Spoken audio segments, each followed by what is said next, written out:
మంగళగిరిలో deputy CM Pawan Kalyan camp office పై గుర్తు తెలియని డ్రోన్ కలకలం రేపింది. మధ్యాహ్నం 1:30 నుంచి 1:50 మధ్యలో డ్రోన్ చక్కలు కొట్టింది. ఈ ఘటనపై డీజీపీకి ఫిర్యాదు చేశారు జనసేన నేతలు.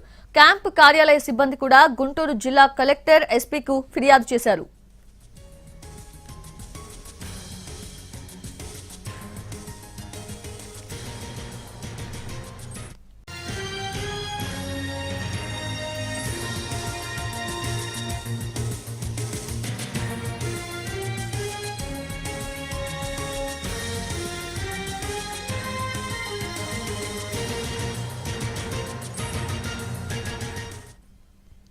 మంగళగిరిలో deputy CM Pawan Kalyan camp office పై గుర్తు తెలియని డ్రోన్ కలకలం రేపింది.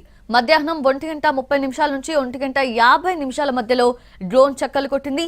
ఈ ఘటనపై డీజీపీకి ఫిర్యాదు చేశారు జనసేన నేతలు. క్యాంప్ కార్యాలయ సిబ్బంది కూడా గుంటూరు జిల్లా కలెక్టర్, ఎస్పీకు ఫిర్యాదు చేశారు.